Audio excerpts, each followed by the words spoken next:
Bonjour à tous et bienvenue à la webconférence Apsis Cyborg sur les nouveautés de Sage 100 V10. Nous allons passer une petite heure ensemble.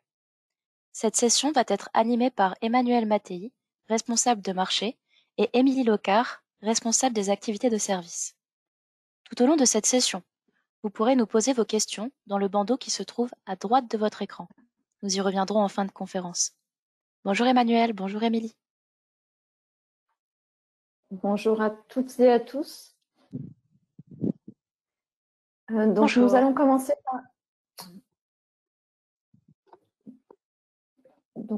commencer sur un petit focus sur Apsis Cyborg. Qui sommes-nous? Quels sont nos domaines de compétences et d'expertise? Donc en quelques chiffres, Apsis Cyborg, c'est plus de 500 collaborateurs avec 35 ans d'expertise, 77 millions de chiffres d'affaires réalisés en 2022 et 3300 clients abonnés, donc ce qui signifie sous contrat de maintenance auprès de notre service, avec 15 agences et 3 filiales. Au niveau de nos domaines de compétences, donc on va pouvoir effectivement accompagner nos clients sur tout le cycle des projets, avec donc une partie de conseil, d'intégration. Donc aujourd'hui, on va parler plus particulièrement de l'intégration des solutions Sage 100, l'assistance par le biais de notre support, notre service cloud que nous proposons également aussi à nos clients, et la factory, le centre d'innovation et de data, sur lequel on va pouvoir vous accompagner avec des développements spécifiques. Merci Émilie. Passons maintenant à la partie sur la réforme de la facture électronique et le nouveau calendrier prévisionnel. Alors, ce sujet de la facture électronique, je vous rappelle que sont concernées toutes les entreprises privées ou publiques, quelle que soit leur taille, qui sont assujetties à la TVA.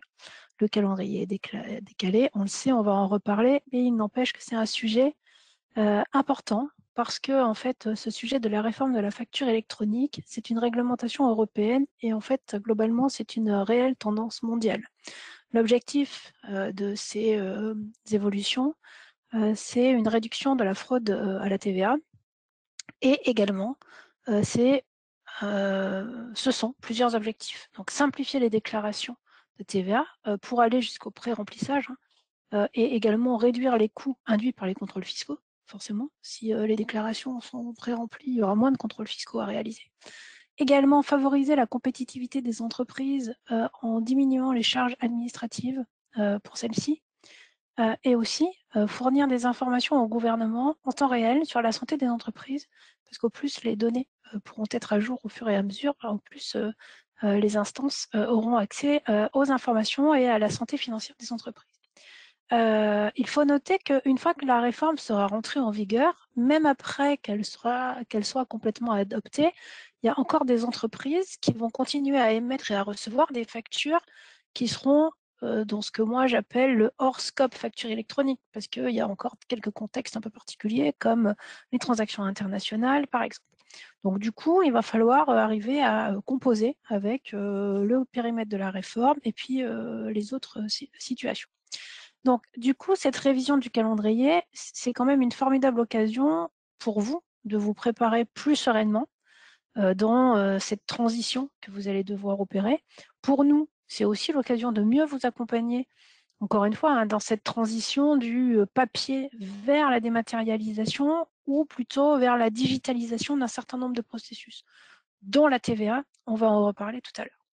Donc, si on se concentre sur le sujet de la réforme de la facture électronique, en fait, il y a vraiment deux notions, le e-invoicing et le e-reporting.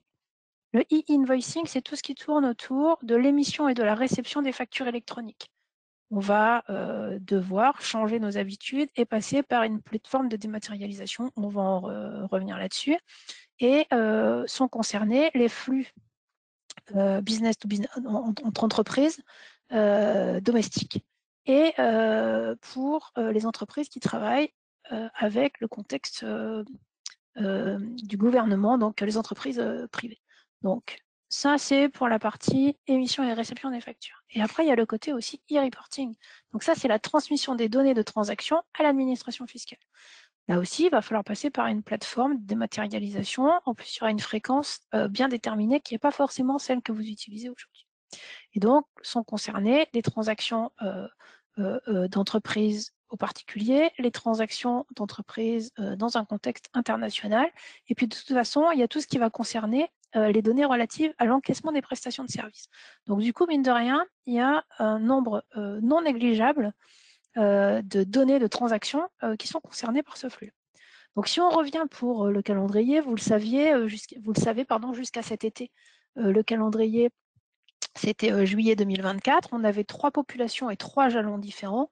Donc, ça a été abrogé le 28 juillet par une communication. Et on a eu au mois d'octobre là un amendement sur le projet de loi de finances qui est en cours de finalisation et de vote. Là, on devrait avoir un dernier passage pour finaliser ce projet de loi de finances. Et donc, du coup, ce ne sera plus un projet qui va valider la loi de finances 2024. Et donc, le nouveau calendrier, c'est celui-ci. Donc déjà, ce qui est important de noter, c'est qu'il n'y a plus que 2 typologies d'entreprises ou 2 populations, les grandes entreprises et les ETI, dans un premier bloc, et les PME et les TPE.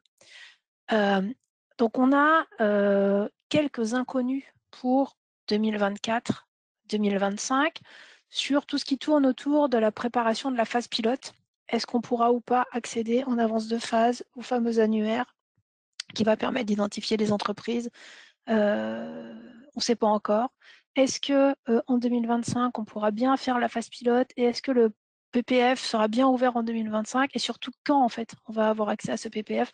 Pour l'instant, on est encore sur un certain nombre d'inconnus. Le PPF, c'est le portail public de facturation, c'est la nouvelle plateforme en fait qui nous permettra de communiquer avec l'administration fiscale. Après, ce qui a été acté, c'est que on a un premier jalon en septembre 2026 avec une tolérance d'un trimestre d'ajustement pour le report éventuel. Donc, septembre 2026, émission et réception pour les grandes entreprises et les ETI. Donc, ça veut dire réception pour tous, parce que s'il y a une certaine typologie d'entreprise qui émet, ça veut dire que tout le monde va devoir être en capacité de recevoir et de traiter. Et ensuite, pour les PME et les TPE, c'est à partir donc de septembre 2027, avec là aussi un trimestre d'ajustement possible. Donc ça, c'est le nouveau calendrier sur lequel on a donc encore une ou 2 petites inconnues, mais en fait, les grandes lignes de ce nouveau calendrier sont cette fois-ci bien déterminées. Donc ça nous laisse un peu de temps, certes, mais encore une fois, c'est vraiment l'occasion de pouvoir s'organiser tranquillement et de prendre bien la mesure de ce que ça va impacter pour vous. Puisqu'en fait, on parle de cette réforme, mais on parle en fait de nouveaux flux et de nouvelles notions. Quand on parle de nouveaux flux, je vais le faire un peu rapidement, mais aujourd'hui, une entreprise, quand elle envoie une facture à un client, elle envoie les éléments, elle les imprime, il y a ou pas un affranchissement, éventuellement on envoie les informations par mail, et puis chacun des acteurs, le fournisseur et le client, envoient eux-mêmes à l'administration fiscale les données qui le concernent. Demain, et c'est ça, en fait, qui est vraiment un grand changement. Demain, avec le schéma qui va être lié à la facture électronique, c'est plus du tout comme ça que ça va se passer. C'est-à-dire que le fournisseur ne va pas envoyer la facture à son client. Le fournisseur, il va envoyer la facture à une plateforme de dématérialisation ou au PPF. Et c'est par ce biais-là, en fait, que les éléments pourront transiter vers l'administration fiscale.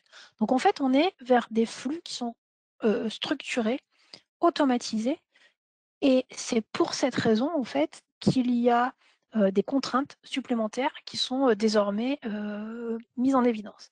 Alors, je ne voulais pas, et puis ça serait trop lourd, bien entendu, détailler l'ensemble des cas d'usage qui ont été identifiés par le gouvernement, mais vous aurez le lien dans cette présentation qu'on vous partagera le plus rapidement possible.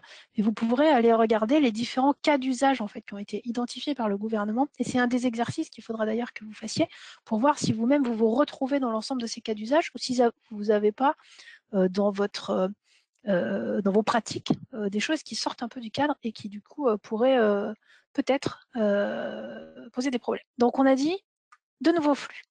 On a dit aussi qu'avec cette nouvelle réforme sur la facture électronique, on va avoir une nouvelle notion, ça s'appelle le cycle de vie des factures ou aussi le statut. Parce qu'en fait, il va falloir faire transiter cette notion, donc le statut, dans les flux qui vont s'échanger. Donc, il y a plusieurs statuts. Certains sont obligatoires, d'autres sont recommandés. Et si je me projette dans un contexte Sage, on a positionné sur cette slide les solutions Sage qui allaient être concernées ou impactées par ces nouvelles notions. Donc du coup, dans les statuts obligatoires, on en a 4. Il y a le premier, c'est déposer. Ensuite, le statut rejeté. La facture, elle peut être rejetée pour différentes formes. Elle peut être soit rejetée par la plateforme pour un problème de conformité, ou alors elle peut être rejetée par le destinataire parce que ça ne la concerne pas. Ensuite, il va y avoir d'autres statuts, vous voyez, qui peuvent être donc optionnels ou pas. Et après, il y a le statut encaissé et refusé. Et donc, ces statuts à minima là, doivent être traités dans les applications. Donc ça, c'est une nouvelle notion qui n'existe pas aujourd'hui. C'est pour ça qu'on vous parle et qu'on va encore parler de faire évoluer les systèmes d'information. Donc, une nouvelle façon de faire transiter les informations, des nouvelles notions, puisqu'on parle de cycle de vie ou de statut. Donc en fait, concrètement, cette facture électronique, ça va être, c'est une facture qui doit être créée dans un format qu'on appelle électronique, c'est-à-dire qui contient des données structurées, dont certaines sont nouvelles par rapport à ce qui existe aujourd'hui, et le format qui va être reconnu. Il y a 3 formats qui sont reconnus dans ce contexte. Donc, c'est le format FactureX, le format UBL et le format C2I. Les formats UBL et C2I, ce sont des formats XML, donc qui sont vraiment impossibles d'interpréter à l'œil nu. L'avantage du format FactureX, c'est que c'est un fichier ou un format qui peut être à la fois lu par l'œil humain, puisqu'il y a un PDF structuré, et à côté de ça, on a le fichier XML. Donc on pense très fortement que ce fichier FactureX, c'est celui qui sera le plus communément utilisé.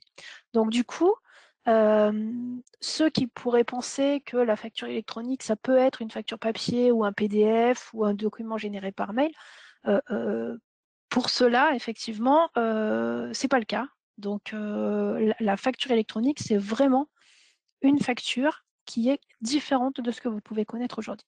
Et on a dit tout à l'heure que cette facture électronique, donc créée au format électronique, elle doit contenir un certain nombre de données. Donc il y a certaines données qui n'existaient pas jusqu'à présent. Par exemple, la nature de l'opération.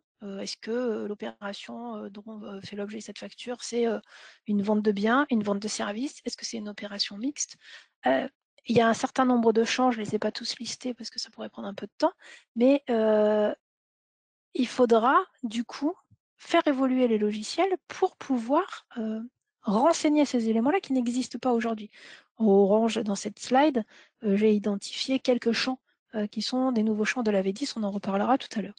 Donc du coup, au début, on va être sur des données d'entête, ce qu'on appelle l'entête et les pieds de ligne, et puis petit à petit, il faudra qu'on aille jusqu'au détail des lignes, des codes articles qui ont été envoyés à votre client.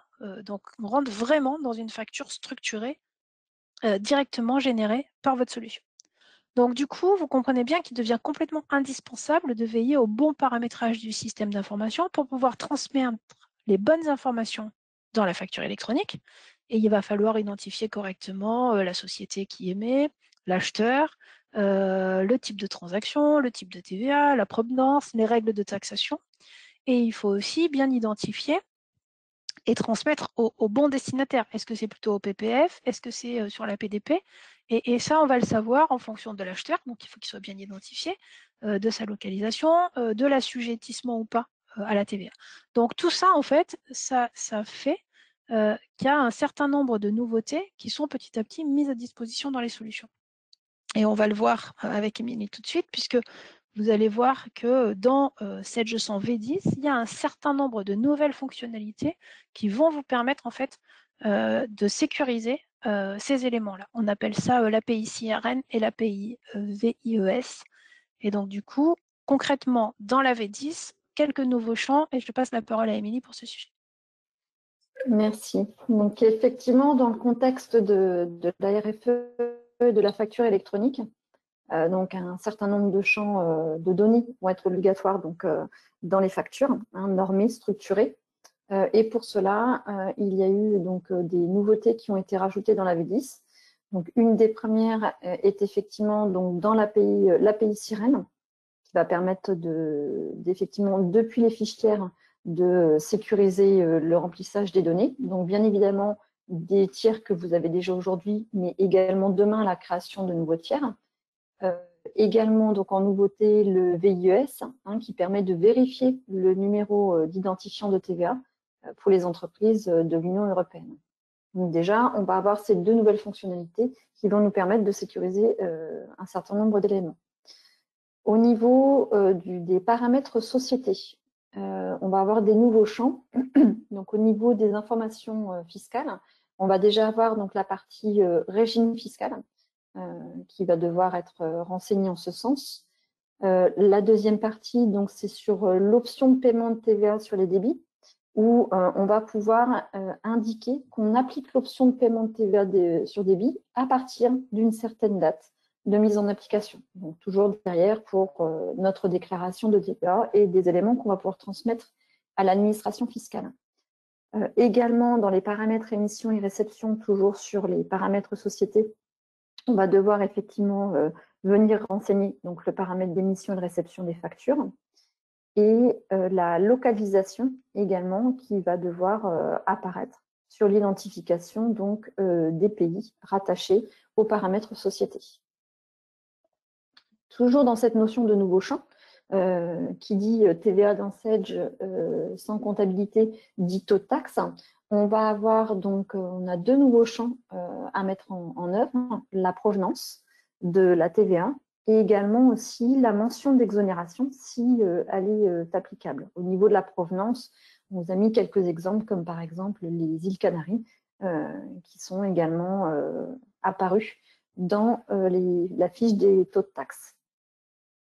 Toujours dans ces nouveaux champs, au niveau des fichières, on va avoir la notion de facture électronique où on va du coup dans l'identification sur le tiers venir mentionner l'assujettissement ou pas à la TVA, le code EDI de notre tiers, des autres identifiants et également pour les entreprises soumises à l'obligation de la facture électronique, le type d'identité et le contrôle d'émission. Donc ça, encore une fois, ça permettra de définir si on est en PDP ou en PBF. Sur les tiers, un gros point de vigilance, c'est sur les clients divers qui sont réellement à bannir, puisque un tiers doit réellement correspondre à une entité, puisqu'on va avoir un certain nombre d'informations qu'on va véhiculer, qu'on va faire véhiculer par le biais de la facture électronique. Donc, on doit effectivement ne plus avoir de clients divers dans nos bases demain. Au niveau des nouveaux champs, donc dans la liste des tiers, on aura la notion du statut facture électronique, donc disponible sur les clients de type fournisseur ou de type client ou de type client. C'est pour ça que d'ailleurs vous en voyez certains, il n'y a pas de coche parce que par exemple le premier c'est un salarié. Donc une croix rouge, c'est qu'effectivement on a encore des choses à faire pour se mettre en conformité avec les attentes de la facture électronique, avec le motif du coup de la facture électronique quand on a une croix. Et quand tous les feux sont au vert, on a une petite coche verte qui est mise à côté du client ou du fournisseur. Donc on a comme ça des éléments qui nous permettront d'avoir quelque chose de visuel dans l'outil. Donc en synthèse, au niveau des nouveautés de la V10, donc sur la gestion et la création des tiers, on a vu qu'on avait le bouton API Sirène, et puis également le calcul du numéro de TVA intracommunautaire et la vérification de la validité de ce numéro, donc, ce qui vont nous permettre de sécuriser fortement les données de nos bases. Des attributs donc, de la base de données, avec de nombreuses évolutions dans la base de données. Donc certains sont invisibles parce qu'ils ne sont pas encore attendus au niveau de la RFE. Et tous les champs seront bien évidemment documentés au fur et à mesure de l'avancement de la réforme. Sur côté comptabilité, des évolutions également au niveau du rappel relevé, où il y a eu des optimisations et un accès désormais possible depuis la fiche tiers directement. les impressions en devises qui sont possibles sans qu'il y ait que Sage reconvertisse les montants au moment de l'impression. Le rapprochement automatique avec des filtres pour accélérer les temps de traitement et la gestion de TVA qui nous intéresse fortement là dans le contexte de la RFE avec une amélioration dans la gestion des registres de taxes. Autre nouveauté de la V10, l'archivage légal, donc avec un nouveau service pour la signature et notamment pour garantir la pérennité de la validité des certificats qui sont apposés au moment de la signature. En gestion commerciale 7G100, la gestion des reliquats qui est désormais possible ou pour lequel il est désormais possible de conserver les documents d'origine quand on a effectivement une transformation, une évolution du document avec des reliquats. La facture X qui est en émission optionnelle et également aussi de nombreuses évolutions sur la GPAE, et on vous laissera découvrir tout ça par le biais du lien qu'on vous mettra dans le document à disposition. Merci Émilie. Donc ça, c'était les nouveautés qui sont présentes dans la V10 en standard et qui sont donc mises à votre disposition dans le produit. Et donc, vous découvrirez le détail dans le lien directement. Ensuite, Sage, avec cette V10, met à disposition un outil optionnel. C'est un assistant qui va vous accompagner vers la mise en conformité avec la RFE. Et donc, on parle de Sage Data Clean and Control. Alors, on aime bien les acronymes, donc du coup, on va l'appeler SDCC. Donc, ce Data Clean and Control, c'est une option qui va vous permettre de faire quoi? Qui va vous permettre, en fait, de sécuriser et de fiabiliser les données qui sont présentes dans vos bases de données. On vous a dit qu'il était important de nettoyer les fichiers de vos clients et de vos fournisseurs pour pouvoir vraiment vous assurer que toutes les données obligatoires sont bien présentes. Donc cet outil-là, il va vous permettre de faire ça de façon un peu plus visuelle et simple que si vous alliez mécaniquement l'une après l'autre contrôler vos fiches. Donc, il va vous permettre de contrôler la base telle que vous l'avez aujourd'hui. Et puis également, il vous permettra d'être utile à chaque fois que vous créerez une nouvelle fiche au fur et à mesure. Et Sage nous annonce que cet outil est un outil qui sera évolutif et qui va en fait s'enrichir de fonctionnalités avec les différents contrôles qui seront attendus par le PPF petit à petit.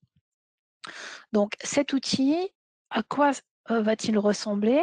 On est sur un assistant, donc qui va nous permettre, vous voyez, d'analyser les données pour se préparer à la facture. Et donc, on va effectuer, par exemple, les contrôles de cohérence sur les comptes tiers qui sont dans votre environnement. Et une fois qu'on a lancé ce traitement, on va avoir en fait une restitution des erreurs qu'on peut éventuellement rencontrer avec des codes couleurs assez simples. Quand on est sur de l'orange, il va nous dire, bon, il y a peut-être un truc qui ne va pas, vérifions, parce que par exemple, il manque sur le crédit de TVA à reporter, le code est obligatoire. Peut-être qu'on n'est pas concerné, donc dans ce cas-là, ce n'est pas grave si l'information n'y est pas. Et puis, on va après avoir des informations sur les tiers à compléter, avec des présentations qui peuvent être plus ou moins, comment dire, complètes selon ce que vous voulez rajouter comme zone et accéder directement après pour corriger. Donc, vous double-cliquez, vous accédez à la fiche et il faudra venir contrôler. L'avantage du coup de cet outil, c'est qu'il va vous accompagner dans le nettoyage que vous allez faire de votre base. Il ne va pas travailler à votre place, mais il va vous aider pour pouvoir contrôler ces éléments-là. Du coup, si je fais une synthèse et que j'essaye de comparer les fonctions qui seront disponibles uniquement avec Sage100 V10 et l'option Data Clean and Control, vous voyez qu'il y a un écart quand même en termes de fonctionnalités, sachant que les fonctionnalités qui sont en orange, ce sont des fonctionnalités qui seront disponibles à compter du moment où le portail public de facturation sera ouvert et disponible. Parce que pour l'instant, les contrôles, par exemple, de cohérence avec l'annuaire du portail public de facturation, on ne peut pas encore le tester puisque l'annuaire lui-même n'est pas disponible. En revanche, la détection en masse de la présence ou d'absence d'incohérence sur la fiche tiers, ça c'est quelque chose qu'on va pouvoir utiliser dès à présent sur Data Clean and Control et sur la V10. Donc un certain nombre de fonctionnalités que vous allez pouvoir utiliser dès à présent si vous souhaitez souscrire à cette option. Donc du coup, avec la V10, on a des nouvelles données obligatoires, donc ça c'est du standard. Et ensuite, cet outil, effectivement, Data Clean and Control, il est présent en compta et en gestion commerciale. Donc, indépendamment, enfin, ou indifféremment, vous allez contrôler vos fiches compta et gestion commerciale. Donc, cet outil Data Clean and Control qui est une option, et donc les nouveautés dont on a parlé sur la V10. On va maintenant, et je vais repasser la parole à Émilie, on va faire maintenant un focus sur la partie TVA, parce qu'il y a un enjeu important sur tout ce qui tourne autour de la gestion des automatismes dans le TVA. Émilie, je te passe la main. Merci beaucoup, Emmanuel. Donc, effectivement, toujours lié à la RFE, au niveau focus TVA, il va y avoir des évolutions de pratiques à bien prendre en main, avec effectivement donc, la réforme qui nous impose de mettre en place donc, la télédéclaration de la TVA. Et effectivement, dans ce contexte, il convient du coup d'adopter la méthode dans cette G100 avec la gestion des registres de taxes pour donc faire fonctionner les automatismes de TVA donc jusqu'à la télédéclaration et le télépaiement, établir l'état des rapports des délais de paiement et également utiliser l'état de contrôle de TVA. Ce qui veut dire que dans cette G100 comptabilité, il convient de fait de ne plus utiliser la méthode de contrepartie générale, hein, celle qu'on vous présente sur la gauche avec une grosse croix, et de mettre en place la gestion de la TVA avec les notions de registre de taxes disponibles donc dans cette G100.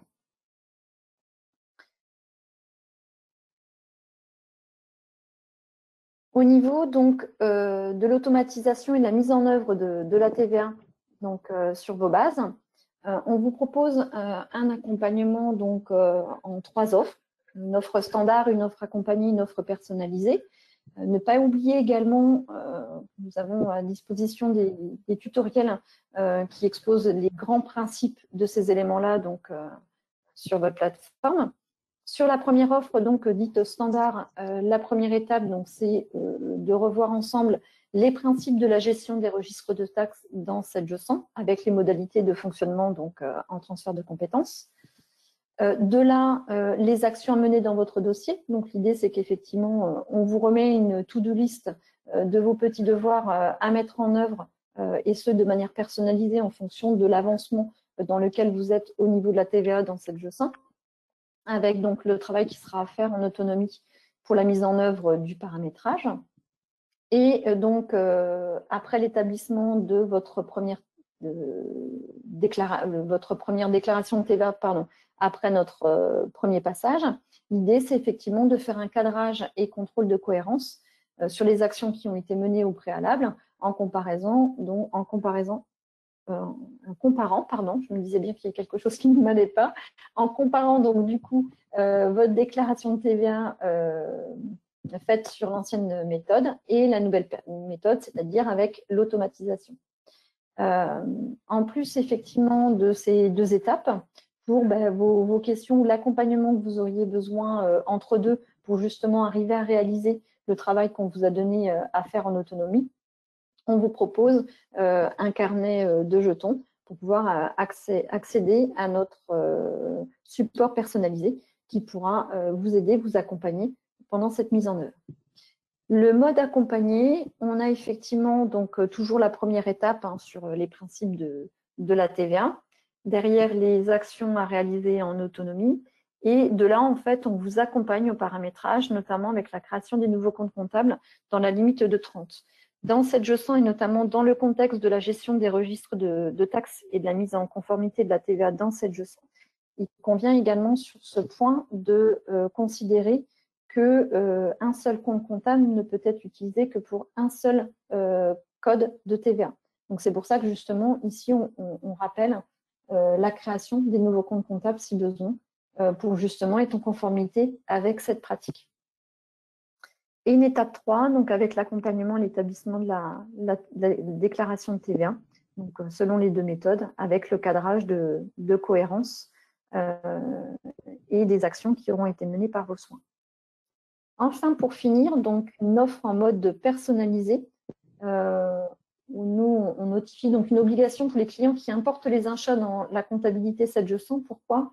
Parce que ça veut dire que du coup, il n'y a pas seulement l'environnement de 7G comptabilité 100 à considérer, mais également toute votre organisation qui tourne autour et peut-être donc avec une autre gestion commerciale qui vous permet d'importer vos factures dans votre comptabilité. Et dans ce contexte-là, ben, effectivement, il faut déjà bien analyser pour mesurer tous les impacts sur les interfaces existantes et la communication donc des éléments attendus par Sage dans les imports et également dans le contexte de la RFE. De là, en découlera donc une étape 2 donc, avec tous les principes de la gestion des registres de TVA et l'émission d'une to-do list personnalisée pour le travail à faire en autonomie. Sur ce mode d'accompagnement, on vous propose également aussi donc en option l'éclatement du plan comptable pour distinguer les comptes par taux. Et pour finir, donc, l'accompagnement pour le cadrage, le contrôle de cohérence des actions qui auront été menées et le cadrage de votre TVA.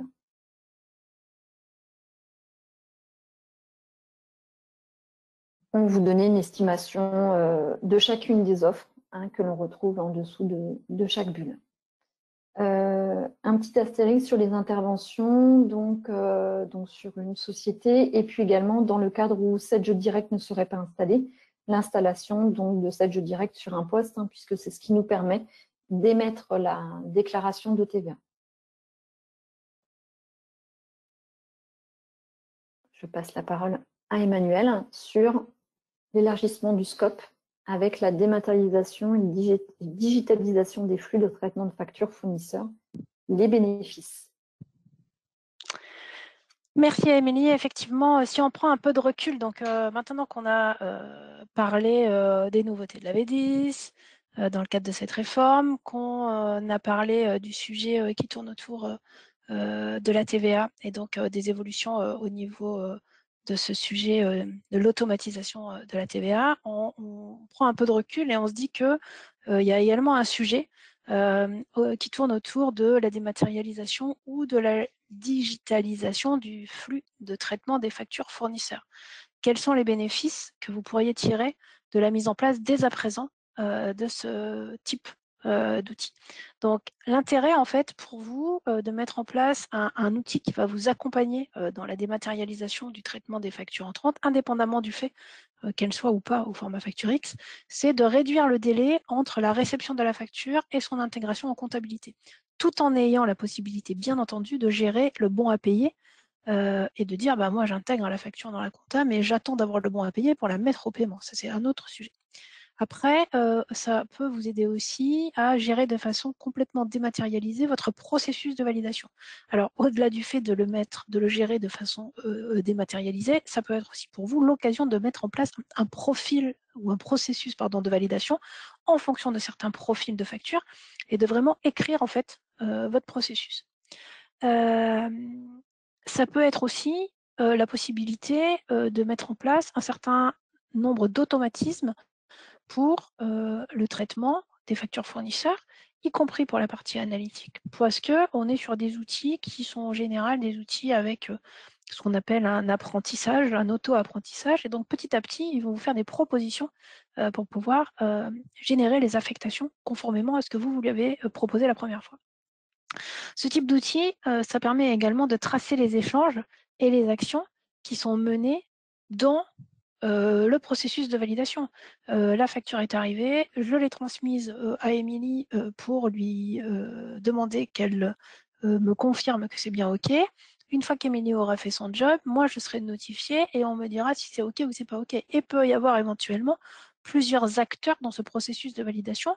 Ces acteurs ne sont pas forcément des acteurs qui ont la main dans ma comptabilité ou dans ma gestion commerciale, mais moi, je veux les avoir dans mon processus de validation. Donc, tout ça, on va pouvoir le faire et le tracer dans ce type d'outil. Si c'est nécessaire, on va aussi pouvoir mettre en place un rapprochement entre la facture qui vient d'arriver et les achats que j'ai traités dans ma gestion commerciale. Est-ce que cette facture qui vient d'arriver, elle concerne des achats de marchandises que j'ai gérés dans ma gestion commerciale?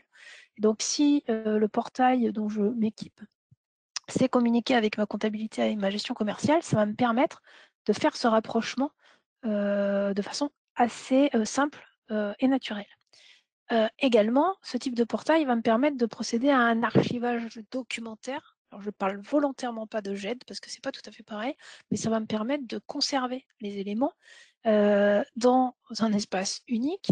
Et ça veut dire aussi que quand j'aurai besoin d'aller chercher ces informations, ces factures, ça sera forcément simplifié parce que je vais avoir quand même des outils de recherche qui seront grandement simplifiés par rapport au fait d'avoir les classeurs stockés dans un endroit auquel je ne peux pas accéder en plus en mobilité. Et donc tout ça, c'est aussi la possibilité d'avoir dans une seule et même plateforme centralisé en fait le traitement, le suivi de toutes les factures entrantes, quelle que soit en fait la provenance, que ce soit des factures qui vont arriver par mail, par courrier, donc par scan, que ce soit du format PDF, du format FactureX, etc. Un portail de ce type va pouvoir vous aider à faire ça. Alors, on a fait un schéma. J'espère qu'il n'est pas trop compliqué. Je vais essayer de vous le détailler. Si je suis équipée ou si vous êtes équipé du comptabilité 700 ou du portail, on va voir les différences en fait qu'on peut mettre en place selon les deux équipements. Alors, on va commencer par une facture qui arrive par courrier ou par mail. Et à partir du moment où on est équipé de comptabilité, cette facture, OK, elle arrive, on fait un traitement manuel de cette facture, on la saisit en comptabilité et ensuite on va la payer dans moyen de paiement. Jusque-là, on est sur un flux extrêmement traditionnel et classique. Si vous vous équipez d'un portail de dématérialisation des factures fournisseurs ou des factures d'achat qui est connecté à votre 700, ok, les factures elles arrivent par courrier, par mail, etc. Ce qui est intéressant, c'est qu'on a un outil. Alors pour l'instant, c'est un OCR, qui va donc savoir interpréter le PDF et qui du coup va pouvoir vous proposer de mettre en place un certain nombre d'automatismes en fonction de l'apprentissage qu'il va faire. Il va reconnaître le fournisseur, il va reconnaître la facture, et donc il va vous dire, ah bah tiens, ce fournisseur-là, la dernière fois on l'avait mis sur ce compte, est-ce que cette fois-ci tu veux aussi le mettre sur ce compte-là? Ok. Ça vous permet d'envoyer, de générer l'écriture en comptabilité, l'écriture comptable et aussi l'écriture analytique. Et en parallèle de ça, donc ça génère mon écriture en comptabilité, ça me dit que j'attends le bon à payer, parce que justement, on met en place en parallèle un processus de validation. On appelle ça un workflow de bon à payer. Donc un processus de validation, et donc la facture, elle est bien en compta, mais elle est identifiée comme étant en attente de bon à payer. OK. Et une fois qu'on a le bon à payer, on va pouvoir actualiser cette facture et potentiellement, du coup, la payer une fois que le bon à payer aura été apposé. Et en parallèle de ça, ça vous donne aussi accès aux documents qui sont stockés et à une certaine forme d'archivage. De la comptabilité, je pourrais revenir très facilement à mes documents PDF que j'ai du coup conservés. Ce qui est intéressant aussi, c'est pour les factures quand elles arrivent par mail, on peut très bien brancher à ma plateforme une adresse mail compta fournisseur at quelque chose. Et donc, c'est directement la plateforme qui ira lire toutes les pièces jointes de tous les mails qui arriveront sur cette adresse. Donc ça, c'est si on est équipé de comptabilité et qu'on vient rajouter le portail. Demain, quand on sera dans un contexte de facture électronique avec des nouveaux formats de fichiers. Si on a la comptabilité, dans ce cas-là, la comptabilité, Sage nous annonce que cette comptabilité saura récupérer les factures sur le portail public de facturation. Et donc, on va récupérer les factures dans une bannette et on ira de façon plus ou moins automatique pouvoir générer les écritures en comptabilité. OK. Et donc, on ira ensuite les payer, voie moyen de paiement, ça ne change pas grand-chose. Avec le portail, ça permet quand même, du coup, de rajouter un certain nombre d'automatismes. Parce qu'on va pouvoir donc traiter, bien entendu, les factures au format e-invoicing et on va pouvoir rajouter des automatismes parce qu'un grand nombre d'éléments seront présents dans le fameux fichier XML dont je vous ai parlé tout à l'heure.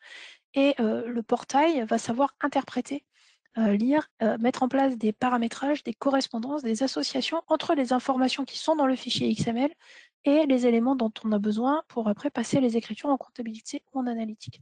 Et donc du coup, ça va nous permettre de gagner du temps pour pouvoir générer ces écritures et sécuriser encore le traitement. Et bien entendu, ça continue à nous permettre de traiter le processus de validation, le workflow de bon à payer qui est derrière. Donc du coup, ce schéma pour vous montrer qu'on va avoir la possibilité de s'équiper dès à présent d'un portail de dématérialisation d'achat qui pourrait être connecté à la comptabilité et qu'on peut faire ça dès à présent indépendamment de la prochaine échéance des factures. Donc voilà ce que je voulais vous dire sur ce sujet. Je repasse la main à Émilie qui va vous faire une synthèse de tout ce qu'il faut faire pour se préparer à cette échéance qui arrive. Merci Emmanuel. Donc effectivement, la RFE et notamment le décalage du calendrier de la mise en œuvre de la réforme de la facture électronique est donc du coup une formidable opportunité pour se préparer donc sereinement. Se préparer sereinement, c'est quoi? C'est organiser son projet avec un certain nombre d'étapes, comme désigner une personne qui sera référente chez vous de la facture électronique et constituer un groupe projet, informer donc les différents acteurs des services comptables et opérationnels.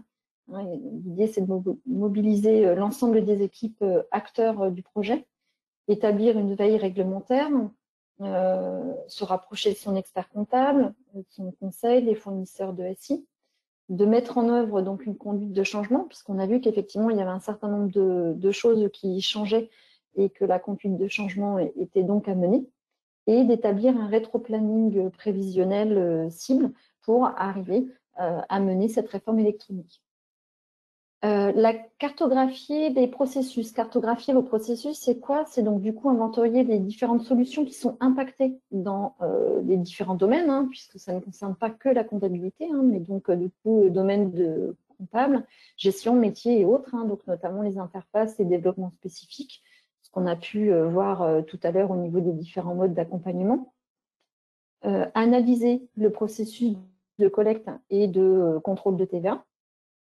Anticiper bien évidemment les impacts sur l'organisation que va avoir donc le fait de se préparer à cette réforme, réfléchir quant au choix de la future plateforme, PPF ou PDP, et enrichir, donc dernière étape, enrichir et faire évoluer les systèmes. Donc ça passera par la cartographie des différents flux qui sont impactés, le fait de faire évoluer les paramétrages de TVA, donc notamment dans cette G100 avec l'utilisation des registres de taxes, et d'opter par la télédéclaration de votre TVA, d'aller jusqu'au télépaiement de votre TVA via votre Sage comptabilité.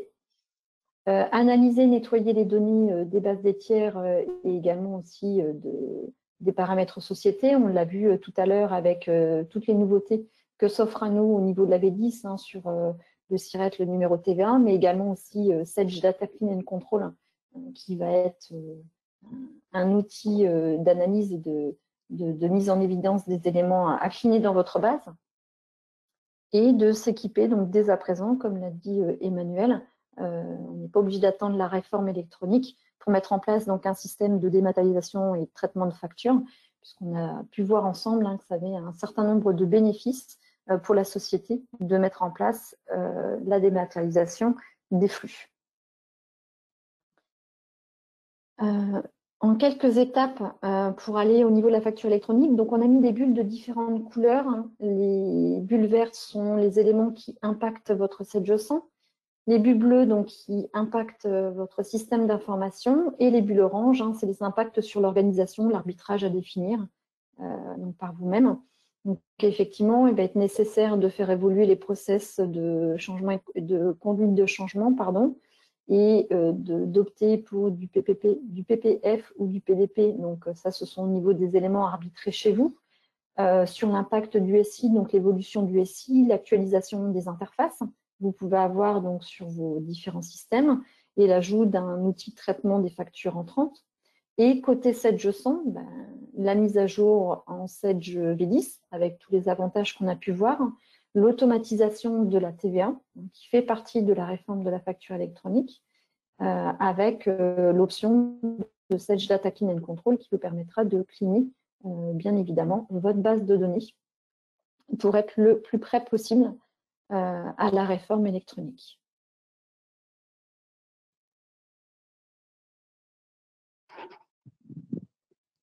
Merci, Émilie. Merci Émilie, merci Emmanuel pour cette présentation.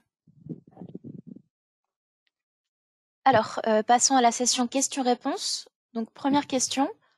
Suis-je obligée de souscrire à l'option Data Clean and Control? Donc non, c'est une option. Donc vous n'êtes pas obligé de souscrire à cette option Data Clean and Control.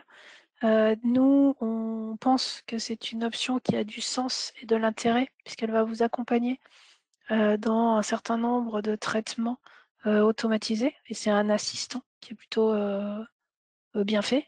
Maintenant, il n'y a pas d'obligation pour souscrire à cette option. Merci. Suis-je obligée de passer en V10 pour mettre en place la TVA et les registres de taxes? Alors pour le coup, c'est ce que je disais pendant qu'on balayait le questionnaire. Donc non, vous n'êtes pas obligé. Vous pouvez très bien mettre en place la gestion de l'automatisation de la TVA dès à présent. C'est une fonctionnalité, les registres de taxes, qui existe depuis des années. Nos consultants régulièrement, normalement, en parlent à tous nos clients, sauf que majoritairement, vous n'étiez pas complètement enclin à passer le pas parce que vous aviez vos propres habitudes, vos méthodes de travail qui fonctionnent très bien et qui, jusqu'à présent, il n'y avait pas de contraintes particulières. Désormais, c'est un peu différent puisqu'il faut effectivement passer à cette automatisation de télédéclaration et de télépaiement. Donc voilà, donc tout ça pour dire que cette fonctionnalité des registres de taxes, elle existe depuis un certain nombre d'années. Elle existe sur des versions assez anciennes, donc vous pouvez très bien commencer par l'automatisation de la TVA et passer uniquement après sur une version plus récente. Merci. Concernant la TVA, y a-t-il possibilité de faire un compte comptable pour plusieurs taux de TVA? Et non. Non. Un compte comptable est associé à un seul taux de TVA et un seul mode de TVA. C'est ça qui permet en fait de faire en sorte que l'automatisation fonctionne et la télédéclaration et le télépaiement fonctionnent. Donc c'est ça en fait qui a freiné majoritairement vous tous depuis plusieurs années. C'est parce que ça implique une remise à plat et une refonte du plan comptable. Et donc ça a un boulot, je vais être trivial, hein, mais pas très rigolo, un peu fastidieux. Ça prend du temps. Mais par contre, après, les bénéfices sont plutôt assez intéressants. Qu'est-ce qui détermine le choix de plateforme entre une PPF et une PDP? Comment savoir si les PDP proposés par des prestataires sont bien conformes aux dispositions obligatoires par la loi? Alors déjà, aujourd'hui, des PDP, il n'y en a pas. Elles ne sont pas encore référencées. Aujourd'hui, on n'a que des candidats PDP. Donc déjà, ça, c'est important d'insister sur le sujet. Pour l'instant, on est toujours dans l'attente du référencement de ces plateformes. Et après, comment choisir? En fait, ça va dépendre du niveau de service que vous souhaitez et des actions que vous souhaitez mener. Ça va dépendre aussi, peut-être, des automatismes dont vous avez besoin et de la variété des transactions que vous allez être amené à réaliser. Si vous avez à la fois des transactions nationales et internationales, des transactions avec des particuliers et avec des entreprises, vous allez peut-être avoir besoin d'un niveau de service sur les plateformes que seule une PDP va pouvoir vous proposer. Parce que par exemple, il y a des services que le PPF ne proposera pas. Donc c'est pour ça qu'on vous dit qu'il est important de cartographier les flux qui sont les vôtres, de regarder vraiment quels sont tous les types de transactions que vous avez avec vos différents clients, avec les typologies de clients, quelles sont les typologies que vous avez avec des échanges que vous avez avec vos fournisseurs, est-ce que ce sont des transactions nationales, internationales, etc. Donc tout ça, il faut le lister, il faut l'identifier. Et une fois que vous aurez fait ce travail, j'allais dire naturellement, vous allez savoir si vous avez besoin ou si vous pouvez vous contenter, entre guillemets, du PPF ou si vous avez besoin de passer par une PDP. On peut en prendre encore une ou deux? Oui. Le calendrier défini pour la dématérialisation est-il obligatoire ou bien pouvons-nous déployer ces moyens plus tôt? Ah ben alors, s'agissant du portail de traitement de factures fournisseurs, on peut le déployer dès à présent parce que les portails aujourd'hui, les portails dont on parle sont capables de traiter les factures à la fois au format tel qu'on les connaît aujourd'hui, donc ce que je vous disais, mail, PDF, etc. Et savent aussi déjà traiter le format FactureX. Donc pour le portail d'achat, il n'y a aucun problème. Pour commencer dès à présent, bien au contraire. Enfin, moi j'ai tendance à dire que au plus vous vous y prenez tôt, au mieux vous serez armé justement quand l'obligation arrivera. Le sujet autour de la TVA, c'est pareil, vous pouvez vous y mettre dès à présent. Et la seule chose sur laquelle il faut attendre, c'est de décider la PDP ou le portail public de facturation et éventuellement de faire un choix puisque les PDP ne sont pas encore référencés. Mais par contre, le travail en amont, vous pouvez le faire dès à présent et vous avez tout intérêt à le faire dès à présent. Merci. Une petite dernière pour la route peut-être? Oui, on me l'a posé plusieurs fois en plus. Quelle est la date limite pour l'automatisation de la TVA? La date limite pour l'automatisation de la TVA, c'est ce qui tourne autour du e-reporting. Donc, c'est les échanges, c'est le calendrier qu'on a vu. Donc, c'est 2026 ou 2027. Donc, après, c'est à vous de voir si vous voulez être, j'allais dire, mis au pied du mur dans le stress ou si vous préférez le faire de façon anticipée. Dans les offres qu'on vous a proposées et dans la façon dont nous, on voit les choses, c'est de dire on vient chez vous, enfin, on intervient à distance, mais on vous explique les principes et comment fonctionnent les registres de taxes. On vous explique pourquoi il va falloir que vous retravaillez votre plan comptable et on vous laisse le temps de le faire. J'allais dire à votre rythme. On peut très bien faire une intervention maintenant et revenir chez vous 6 mois après parce que vous avez une saisonnalité ou quelque chose qui fait que ça vous arrange pas de retravailler votre plan comptable avant de faire votre clôture. Et puis on revient après sur le sujet quelques mois après. C'est pas grave, mais il vaut mieux, à notre sens, intervenir maintenant, commencer à travailler sur le sujet pour prendre en fait la mesure du chantier plutôt que d'attendre la dernière minute. Et si vous avez plusieurs sociétés, il va falloir que vous fassiez ça sur toutes vos sociétés. Si vous avez plusieurs comptables dans votre entreprise, il va falloir que vous les accompagniez tous à cette nouvelle façon de procéder. On a tendance enfin, nous, il nous semble que c'est préférable d'anticiper et de commencer maintenant sur ces sujets-là, justement que vous pouvez anticiper. Merci Emmanuel. Absolument. Merci à tous de nous avoir suivis. Vous pouvez retrouver les sujets de nos prochaines conférences web directement sur notre site absciscyborg.com. Bonne journée à tous et à bientôt. Merci, à très bientôt. Merci, Au revoir.